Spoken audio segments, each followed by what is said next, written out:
አብያታ ሻላ ሐይቆች ብሔራዊ ፓርክ ከአዲስ አበባ በ200 ኪሎ ሜትር ርቀት ላይ በታላቁ የስምጥ ሸለቆ እምብርት አብያታ ሐይቅ አለ። ሻላ ደማቅ ሰማያዊ ኩልል ያለ ሐይቅ የዘወትራዊ የሰው እንቅስቃሴ ያልበረዘው ፒራሚድ መሰል ደሴት። እነዚህ ሐይቆች ባላቸው ተፈጥሯዊ ልግስና ህልውናውን የመሰረተ ስሙንም የወረሰ አንድ ፓርክ አለ። አብያታ ሻላ ሐይቆች ብሔራዊ ፓርክ።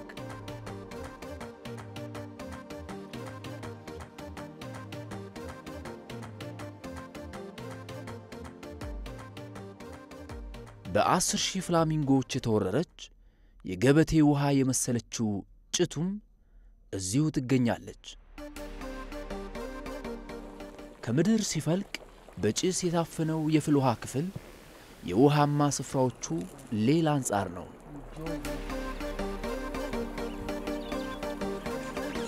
+887 ስኩዌር ኪሎ ሜትር ስፋት፣ ከዚህም ውስጥ 482 ስኩዌር ኪሎ ሜትር በእነዚህ ሐይቆች እየተሸፈነ ነው። አብያታ ሻላ ሐይቆች ብሔራዊ ፓርክ ከ1540 እስከ 2075 ሜትር ከባህር ጠለል በላይ ባለ ቦታ ላይ ያረፈ ፓርክ ነው። ሁለቱ ሐይቆች በፓርኩ ከፍተኛ ኮረብታ በፊቅ ተራራ የተከፈሉ ናቸው። ኮረብታዋ በሐይቆቹ መካከል የ3 ኪሎ ሜትር ርቀትን ትይዛለች። በፊቅ የ2075 ሜትር ከፍታ አናት ላይ ለመድረስ የ1 ሰዓት የእግር ጉዞ ይወስዳል። በዚህ ስፍራም በመገኘት የሁለቱን ሐይቆች የፓርኩንም ውብ ገጽታ መመልከት የላቀ ፍስሃን ያጎናጽፋል። ፓርኩ በሀገራችን ካሉ የእርጥበታማ ስፍራ የአዕዋፍ ሀብት ባለው ከፍተኛ ይዞታው ይጠቀሳል። በአፍሪካም 70 እጅ ገደማ ለሚሆኑ ተሰዳጅ አዕዋፋት በጉዟቸው ውስጥ በማረፊያነትና በመራቢያነት ያገለግላል።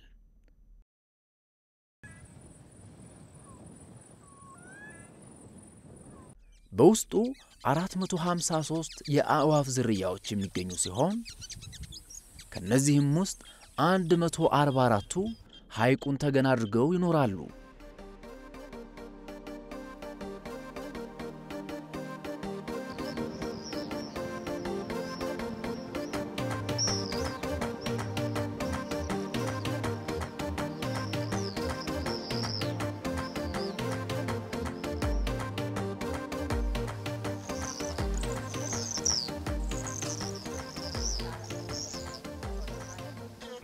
ቀሪዎቹ 292 አዕዋፋት ደግሞ በፓርኩ ደረቅ ክፍል ይኖራሉ።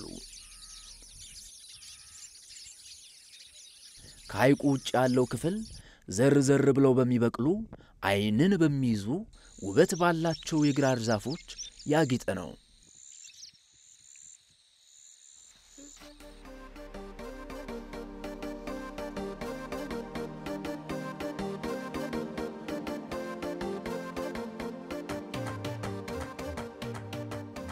ከግማሽ በላይ የሚሆነው የፓርኩ ክፍል ውሃማ እንደመሆኑ መጠን ምንም እንኳን ከፍተኛ የአዕዋፋት ሀብት ቢኖረውም ፓርኩ የተቋቋመው ግን በውስጡ የሚገኙ ሌሎች እንስሳትን ለመጠበቅ ሲባል ነው።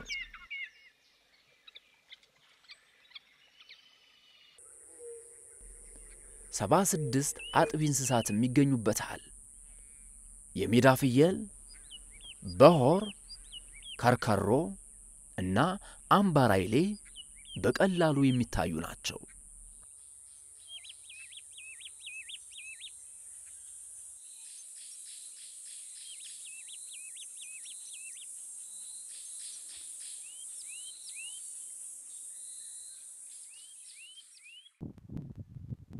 ሻላ ሐይቅ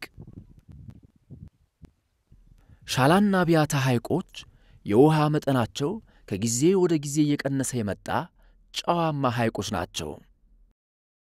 አንድ የሚያደርጓቸው ገጽታዎች እንዳሏቸው ሁሉ ልዩነታቸውም በዚያው ልክ የጎላ ነው። ሻላ ባለ መልካም ገጽታ ሐይቅ ነው። በሀገራችንም ከሚገኙት ሐይቆች ውስጥ በ266 ሜትር ርዝማኔ ቀዳሚው ጥልቁ ሐይቅ ነው። ውብ የሆነ የጠራ ሰማይ መልክ አለው። 370 ስኩዌር ኪሎ ሜትር ስፋት ይዟል። የሻላ ሙቀት ይስተካከል ይመስል ለዘመናት በፍላት ሽቅብ እየተናጠች ከምታወጣው ጭስ ጋር አብራ ፈሳ የምትገብረው ፍልውሃ ለሻላ ውበት ልዩ አይነት በረከት ትደርባለች።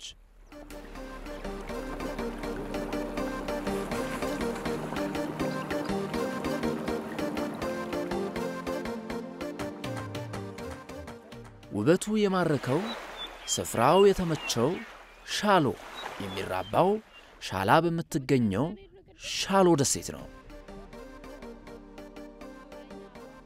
ሻሎ ከ2 ሜትር ከ26 እስከ 3 ሜትር ከ60 የሚረዝም ክንፍ አለው።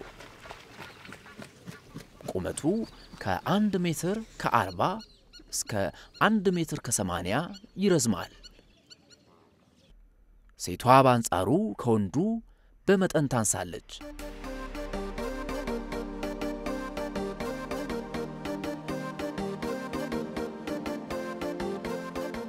ከ6 እስከ 8 የሚሆኑ ሻሎች በአንድ ላይ በትብብር ግዳይ እየያዙ ይመገባሉ።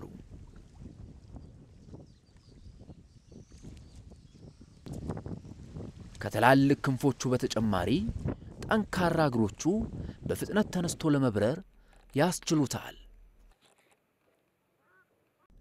ከፍ ብለው ሲበሩ የክንፍ ቅርጽ ይዘው በአንድ በኩል የሚደረደሩት ረዘም ብለው በጋራ ይጓዛሉ።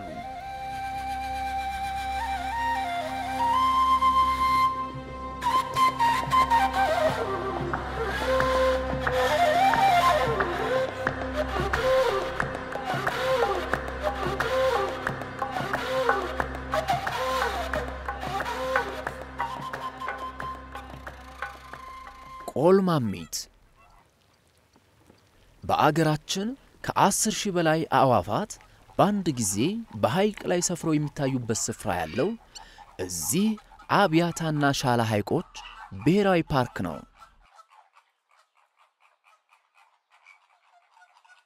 ትልቁና ትንሹ ቆልማሚት በእነዚህ ሐይቆች በተለይም በአብያታ ሐይቅ ሐምራዊ ሐር ነዶ መስለው በሐይቁ ማዕበል እንደሚገፉ ሁሉ በሚያጉረመርም ድምጸት ሲተሙ እጅግ አስደናቂ ዓይንን የሚቆጣጠር ተፈጥሯዊ ትርኢት ይፈጥራሉ።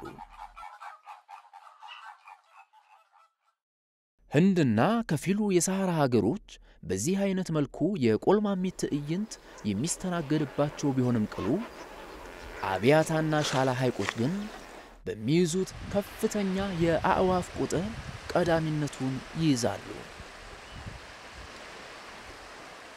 በዓለም ላይ ካሉት 6 ዝርያዎች በኢትዮጵያ 2 ዝርያዎች ይገኛሉ።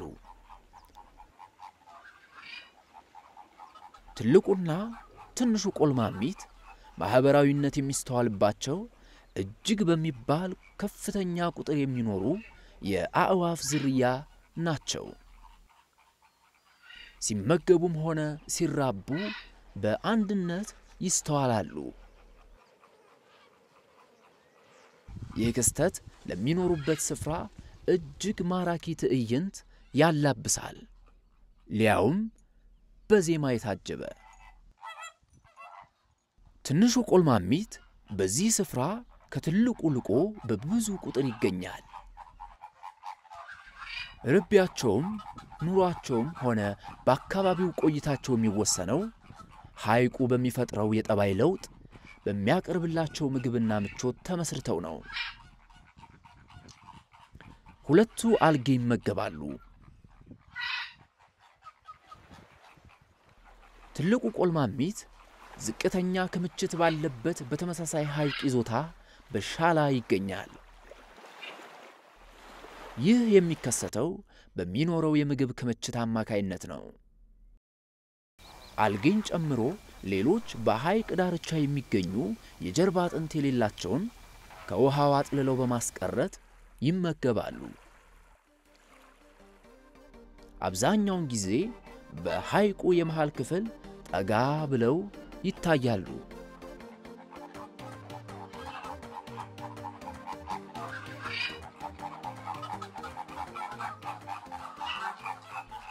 ከፍተኛው የቆልማሚቶች ክምችት የሚስተዋለው በአብያታ አካባቢ ሲሆን ይህም እስከ 24417 ይደርሳል።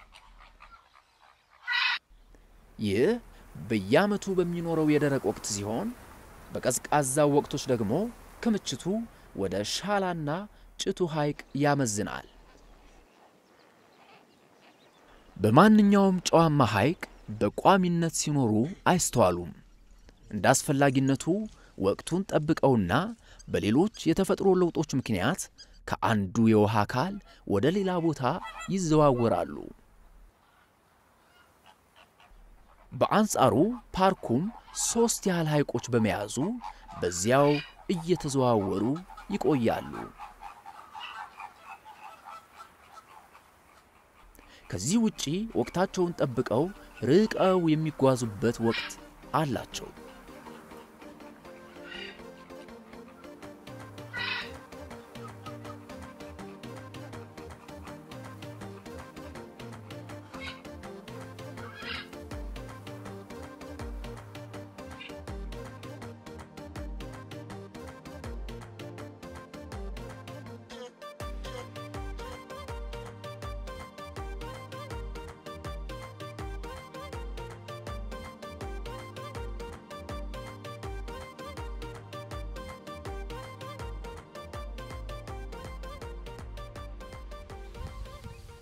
በምሽት የሚያወጡትን ኃይል ለመቋቋም ይረዳቸው ዘንድ ፀሐይ ከመጥለቋ ቀድመው እስኪመሻሽ ድረስ ለምግብ ሲታትሩ የሚገኙት ያለ ምክንያት አይደለም።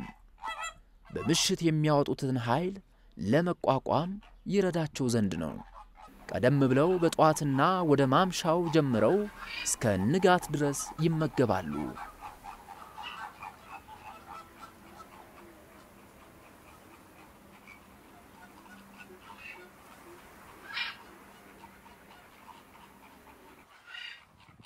ከ6 እስከ 9 ሰዓት ድረስ የቀኑን ክፍል ደግሞ ፀሐይ በመሞቅ ያሳልፋሉ።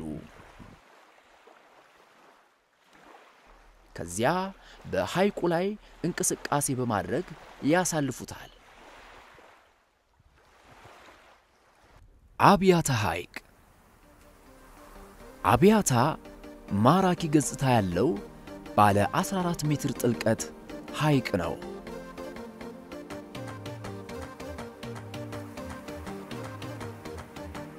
ጎራ ካሉ የጠራ ምንጭ ውሃውን በስስት ለሐይቁ ሲገብር ይመለከታሉ።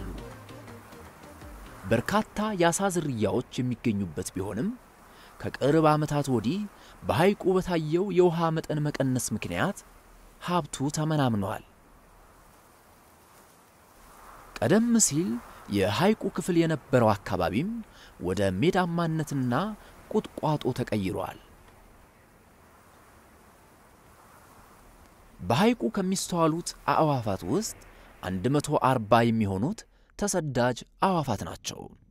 ቀናቸውን ቆጥረው ከአካባቢው ይሰወራሉ። ያ ቀን እስኪመጣ ግን ለአካባቢው ያላቸው ግርማ ስፍር የለውም። ከነዚህም ውስጥ የአፍሪካ ዓሣ አጥማጅ ንስር፣ የግብፅ ዝይ፣ የተለያዩ የኩልሊት ወፍ ዝርያዎች፣ ሸመላ፣ ንበበል ሲገኙበት ሆደ ብርቱካናማው በቀቀን ዓመቱን ሙሉ በፓርኩ ውስጥ ይታያል።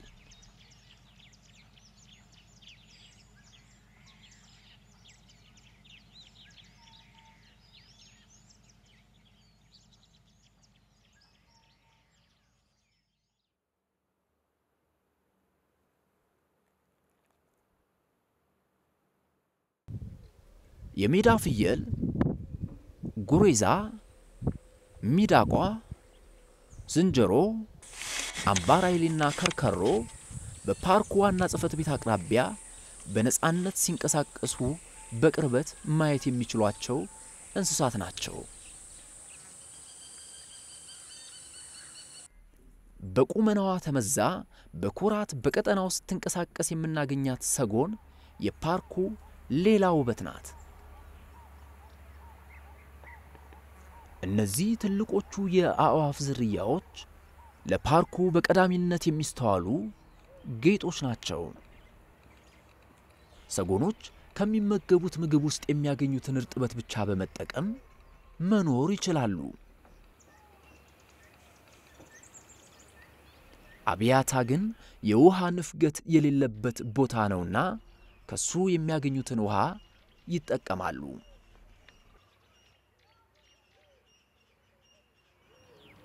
127 ኪሎ ግራም የሚመዝነው ወንዱ ሰጎን ከመሬት 2 ሜትር ተኩል ቁመት ይረዝማል።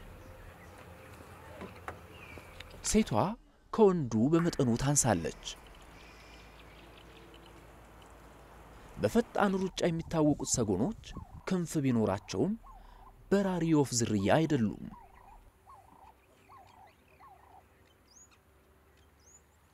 ጭንቅላታቸው በረጅም አንገታቸው ላይ ትንሽ ክብ ቅርጽ ያላት ናት። ባለ ሁለት ጣት መሰል ክፍት እግር አላቸው። ለፈጣን እርምጃ ከመርዳቱም ባሻገር ራሳቸውን ከጠላት ለመከላከል ሁነኛ መሳሪያ ነው። ከግራቸው ጡንቻማነት የተነሳ አንድ የሚሰነዝሩት ምት ከፍተኛ አደጋ የማድረስ አቅም አለው። በጣም ለስላሳና ዘር ያለ ማራኪ ላባ አላቸው። ወንዱ ክንፎቹ ሙሉ በሙሉ በጥቁር ላባዎች የጎፈሩ ሲሆን ሴቷ ደግሞ ሙሉ በሙሉ ግራጫ ላባዎች የለበሰች ናት። ረጅም አንገቷ ምንም ጸጉር አይታይበትም። ከግሯ ጡንቻ ጀምሮ እስከ ጉልበቷ ድረስ በጣም ስስ ነጠብጣቦች ያሉት ሐምራዊ ጠባቃ ሱሪ የለበሰች ቆንጆ ትመስላለች። ሰጎኖች እስከ 40 በሚደርስ ቁጥር ጥንድ ጥንድ እየሆኑ በቤተሰብ በተደራጀ ቡድን ይኖራሉ። ምንም ጊዜ ቢሆን ንቁና ቀልጣፋ ናቸው። ምግብ ሲለቅሙ በተጠና የጊዜ ርዝማኔ በዙሪያቸው ያለ ማንኛውንም እንቅስቃሴ አንገታቸውን ቀጥ በማድረግ ይቃኛሉ። ሰጎኖች ማረፊያቸውን የሚያደርጉት ገላጣ በሆነ ስፍራ ነው። ሴቷም በተዘጋጀላት ቦታ በመሄድ እንቁላሏን ትጥላለች።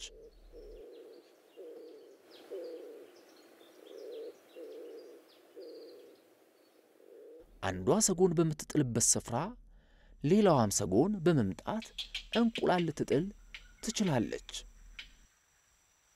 በዚህ ተግባር ውስጥ እንቁላል አብራ የጣለችው ሰጎን ልትካፈልም ላትካፈልም ትችላለች።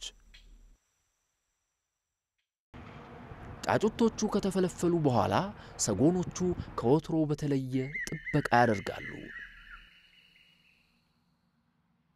ይህ ጥበቃ የሚቆየው ጫጩቶቹ አድገው ራሳቸውን ከአደጋ ማራቅ ወይም መከላከል እስከሚችሉበት ጊዜ ይሆናል።